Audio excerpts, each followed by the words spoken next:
Hello, I'm back. Hello, replay viewers. Thank you for coming back. I'm sorry I'm later than I kind of ballparked. I was hoping about 45 minutes to an hour.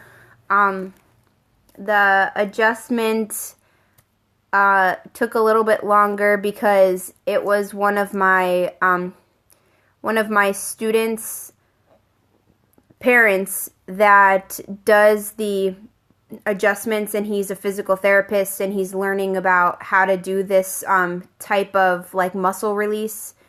Yeah, it was so different because it wasn't an adjustment where they crack your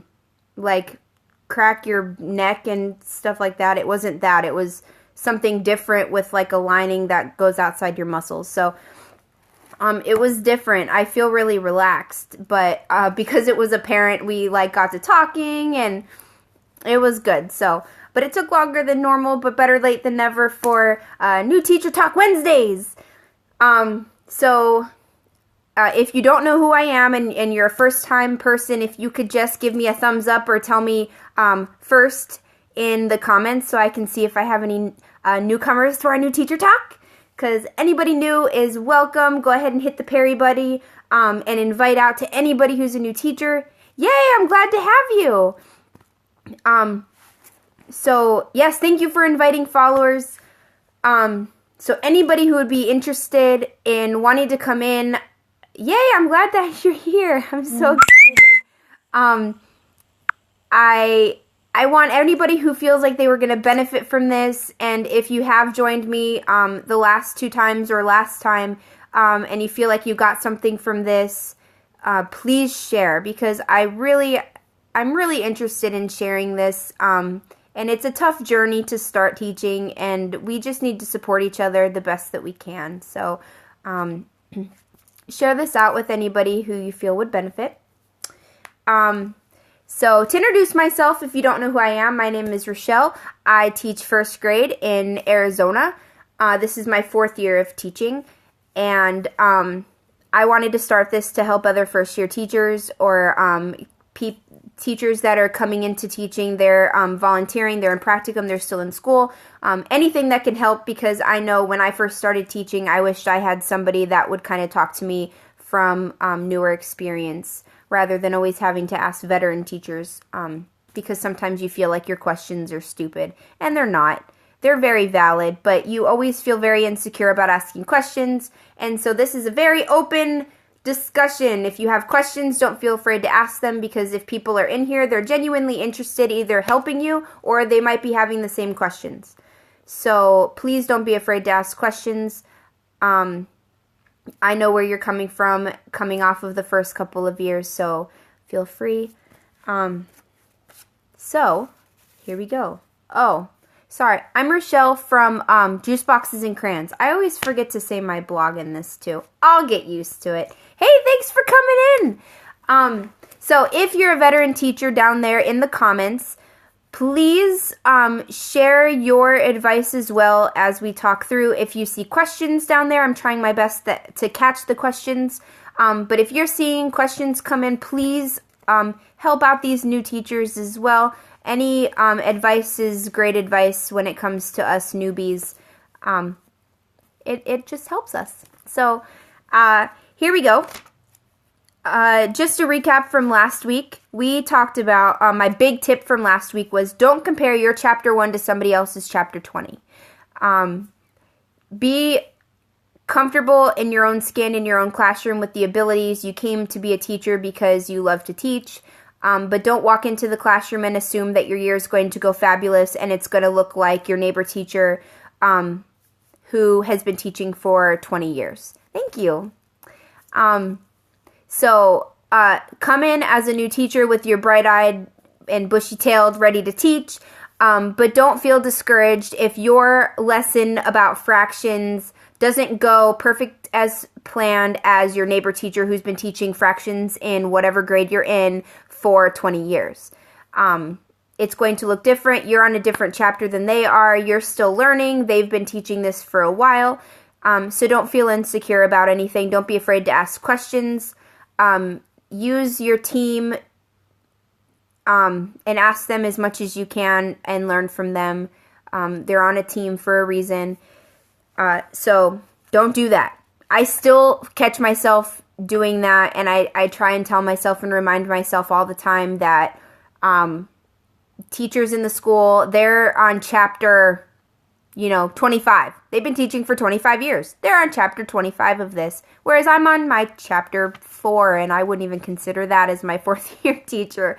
I am still learning along the way. My lessons aren't perfect, but I'm trying my best. My kids are enjoying themselves, and if they're leaving me with a big hug and a smile on their face, I thought it was a pretty good day. So don't be hard on yourself and feel like you need to compare yourself. You're your own person. You're your own teacher. You got to find your style. You've got to fall into your groove, and you have to be comfortable with that. That I'm starting to just feel comfortable with. I like to be different. I like to do things outside of the box, whereas the rest of my team is very in the box. And so teaching this year has been very different for me. It will continue to get different as I will too be joining the flexible seating here in a few weeks. My principal gave me the green light. So I will be joining that as the only person in my school that will have, I was the only one with yoga balls, but now I will again be the only person with flexible seating, and that's okay. My style is to try different things and to feel comfortable with saying, that didn't work, but what can I do different?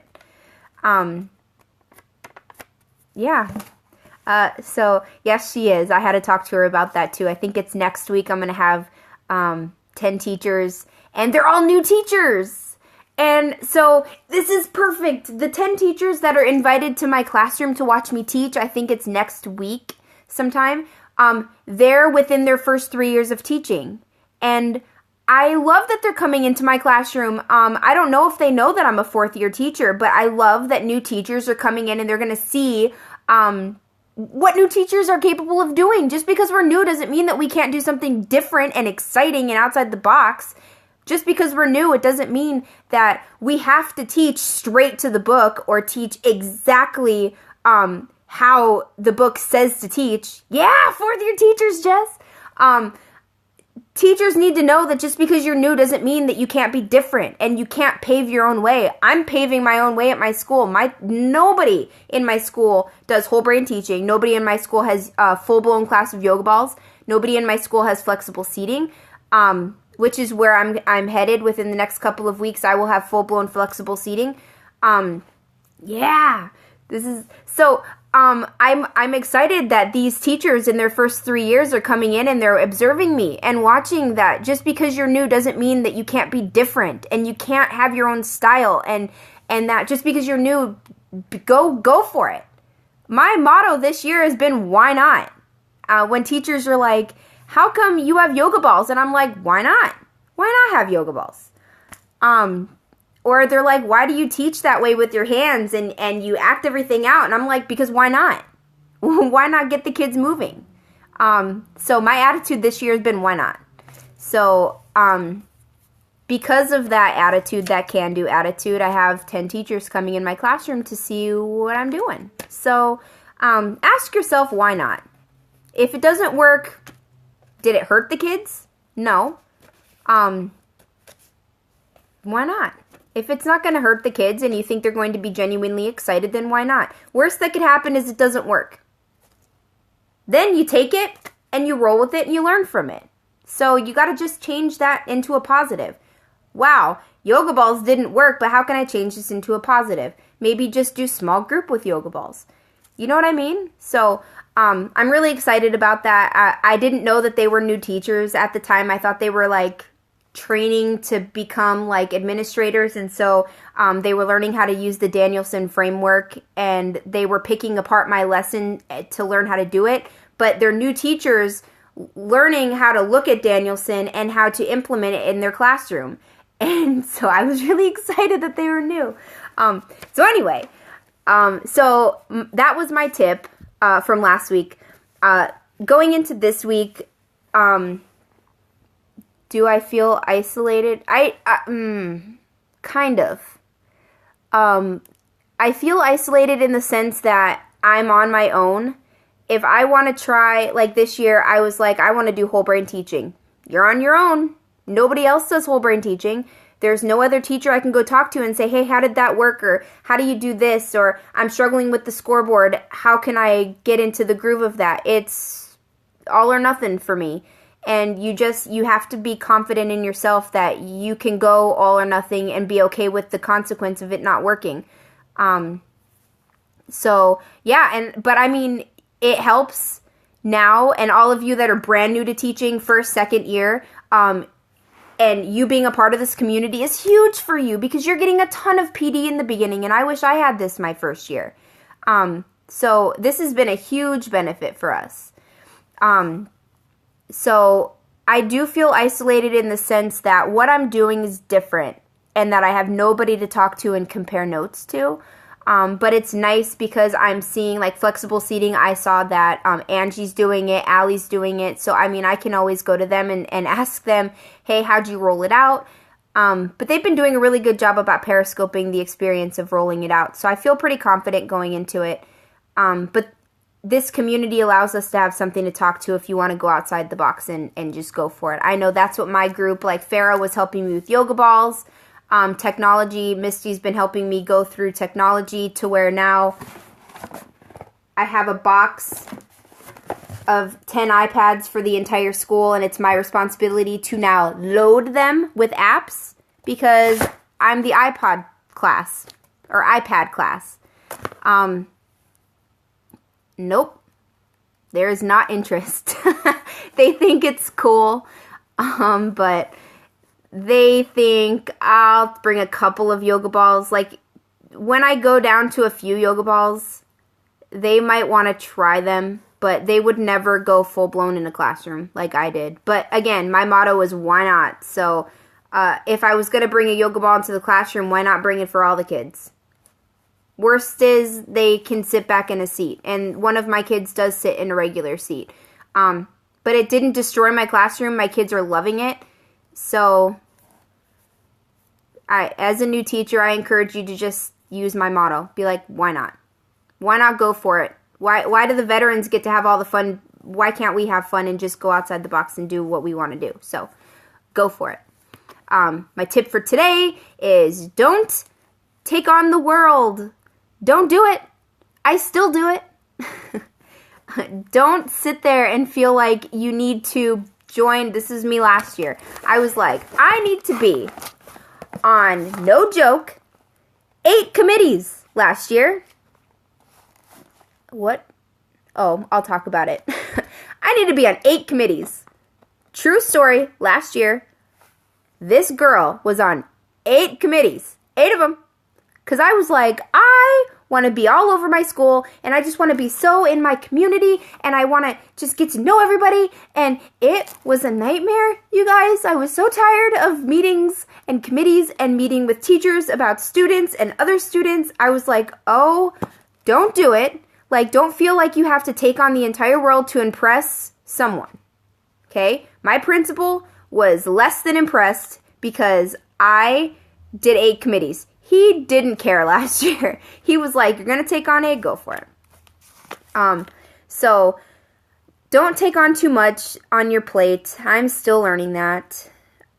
Yes, you have to learn to say no.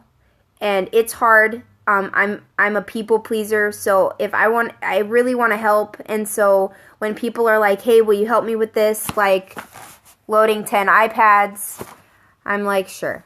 Let me help you. Let me help you. Help me help you. Pretty much. No is a complete sentence. I agree. No explanation, just no. And so I'm still learning that. I learned the hard way with 8 committees. Don't take on too much that you can't handle. Yeah. And it'll probably always be kind of difficult to say no to somebody. But when it comes to things for you, especially those of you that have families and stuff, there comes a point where you just have to say no, or you just have to put work away. So really, before signing up for committees or committing to something, make sure that you have time for it, because you also have to make sure that you carve out time for yourself, because we are taking care of all of these little people all day, 5 days a week, all of these little people. And some of you take care of other little people because you're parents, and you have to take a little bit time for yourself.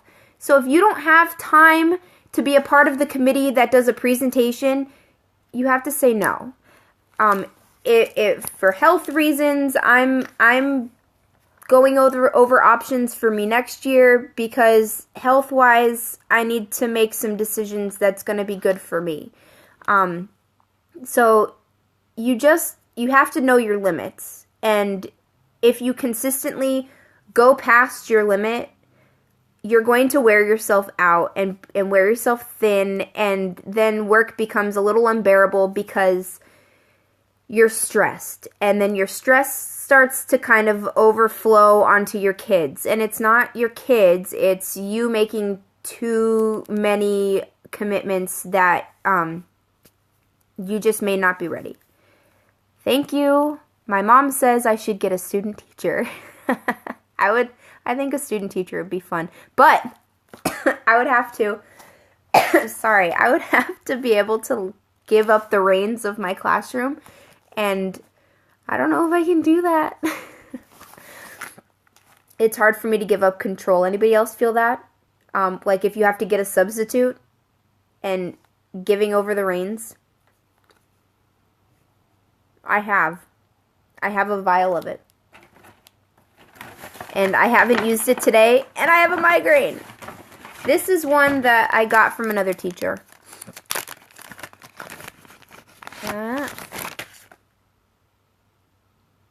But I couldn't give up my kids. That's where I'm feeling right now. Like if I was asked to get a student teacher this year, I would have to say no, because my kids, of all my kids, I have one that's like my struggle. That's my beloved little rascal. My class is just, I've got a group of great kids.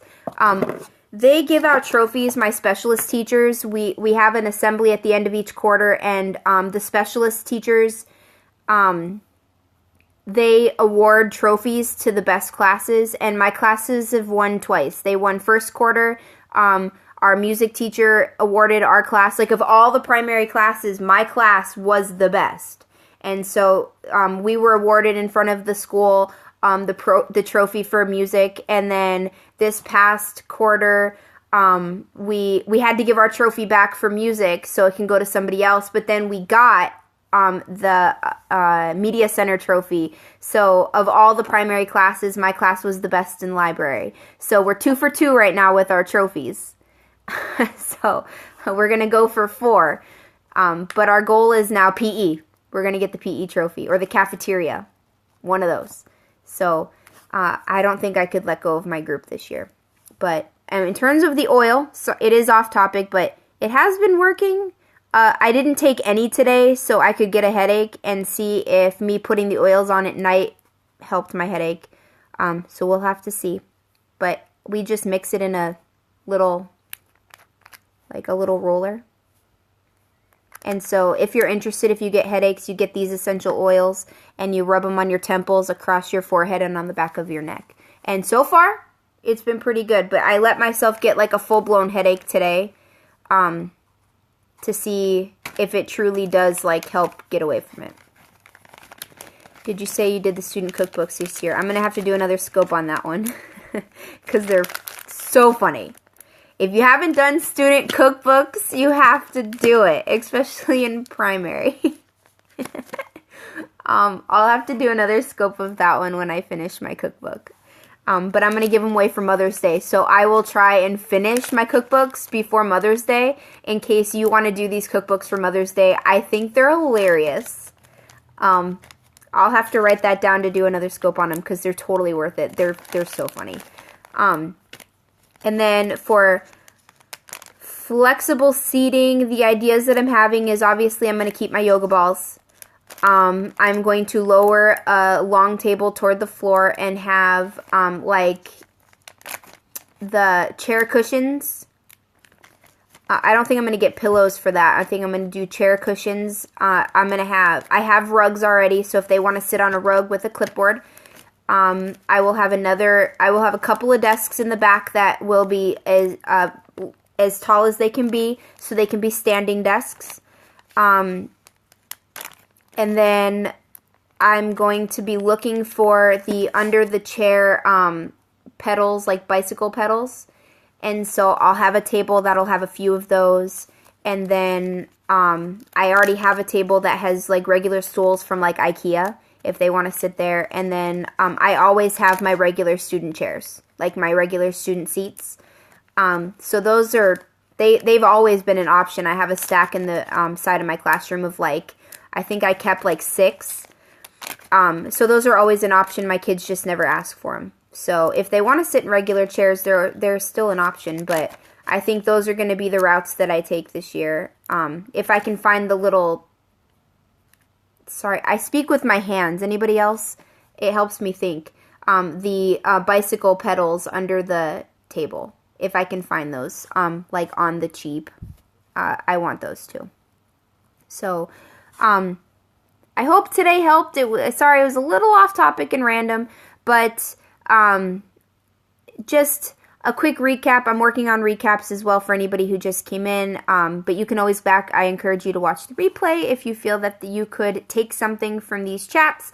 My thing today was not to take on the world, to be able to say no if it's going to be too much for you, and to make sure that you carve out some time for yourself. That is what a migraine will do to you. A migraine will do to you what?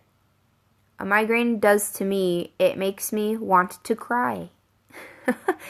My migraines upset my stomach. Do you agree that a card is sufficient? Thank you for letting me observe. Yeah. I gave anybody that I observed in their classroom, whether I volunteered or whether I did my practicum hours in, I would always give them a card.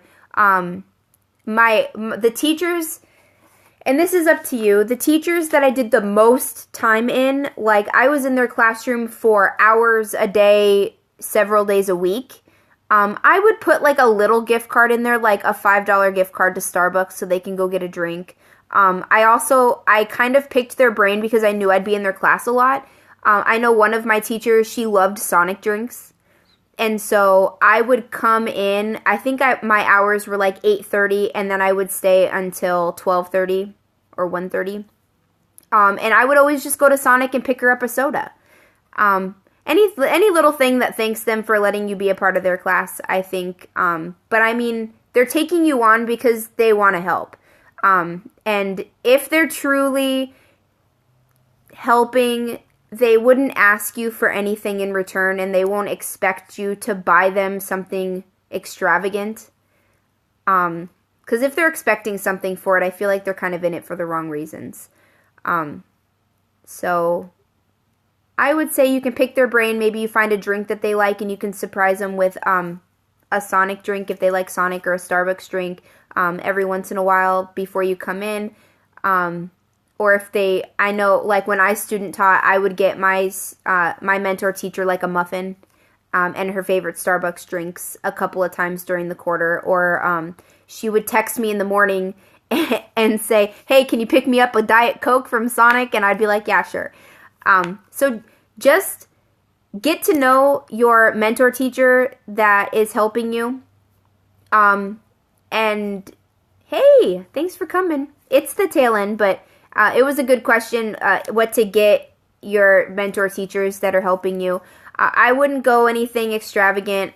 I would give them a thank you card. If you would like to go, if they were great for you, you can get them a gift card. But my thing was always, when I observed, my teachers always said that they loved when I came in with something for them to drink or something to nibble on. So they just told me, I like these kind of drinks. I would stop on my way to observe or do my practicum, pick them up a muffin or a granola and their favorite drink, and surprise them every once in a while. And they totally appreciated that, because really think about your day. If somebody walked in and gave you your favorite Starbucks, would that not make your day? I mean, really. So little things like that, I liked doing that too, because it just shows that I was thinking about them and that I appreciate everything they were doing for me. So that's my advice for that. Anybody have any other questions? There were some good questions today. You guys came with a couple of really good questions. Some of them were off topic, but that's cool. It's cool. We roll with it. Thank you so much for the hearts. And thank you for sticking with me even though it was a late day. Oh, well, good for her. I don't drink that much water. Maybe you can get her a thank you card, or if she drinks out of like water bottles, you can go get her like a nice water bottle. Anything that's super simple. I feel like we appreciate anything. I would appreciate if somebody was like, hey, here's a cold water. I'd be like, thanks. Yeah. Girl, you can get any teacher a Target gift card and they'd be like, thank you. We'll spend that right up in that dollar spot, right? Can I get an amen for that? Target spot obsessed? Anybody? Anybody? Come on now. Ooh, yeah. Or if your teacher likes TPT, always a good option. TPT, I would say, yes, Target, Walmart gift card, a small one to TPT. And by small, I mean like $5. Because Target, you can get some things for the treasure box and the dollar spot for $5. You can go to Target and get a brand new pack of markers for $5. But they're not expecting the world from you. They know that you're in school. They know you're going into the teaching profession. We're not rich. They just want to feel appreciated for the time that they've put into helping you. A thank you card would more than do it for me. Yes, I think that's perfect, Shrai. As long as you just show appreciation for the time and effort that they put into helping you for that quarter or whatever time frame that you had them for, I think would be more than enough thanks for that teacher. So, thank you for joining me tonight. I'm sorry it's a late one. Usually I will do it 5 o'clock Arizona, so that's what, 6 Central. That's what, 4 California time. Thank you. I'm battling migraines now. Migraines. But the rest of my sickness and the congestion and all that is gone. Whew. Thank goodness. So yes, thank you for joining me. I am usually 5 o'clock Arizona time, so that's what, 6, everything that I just said. And I will be back next Wednesday. I can check this one off my list. Check. I still have another tip for next week. As always, come prepared with a question. We had a couple of really good questions this session, and I'm really proud of you guys that you're coming and that you're coming out of your comfort zone, your little shells, and asking questions. And I love that people are participating in the comments and giving their feedback. So I love that it's becoming a little more interactive and everybody's not afraid to ask a question. We're all ears here. There's no dumb questions because I'm new too. And so I'm reading your comments and I'm getting new things out of it too. So all is appreciated for coming. I will see you next Wednesday not at this time. I will see you next Wednesday earlier by like 2 hours. Yes, because it's on my channel and I'm going to stick with it because I feel like for those of you that are really truly in your beginning of your years of teaching, I find that you're finding some help and use in this. I know it's helping me as well. So something that you can look forward to on Wednesdays. I'm all ears. I'm learning as well. I will see you next week on Wednesday. And come with more questions because I'm super excited for this, okay? I hope you have a good rest of the week. I will see you tomorrow night on Teacher Blab Show. And as always, Saturday mornings for our guest on Teacher Blab Show. I will see you all then. Bye!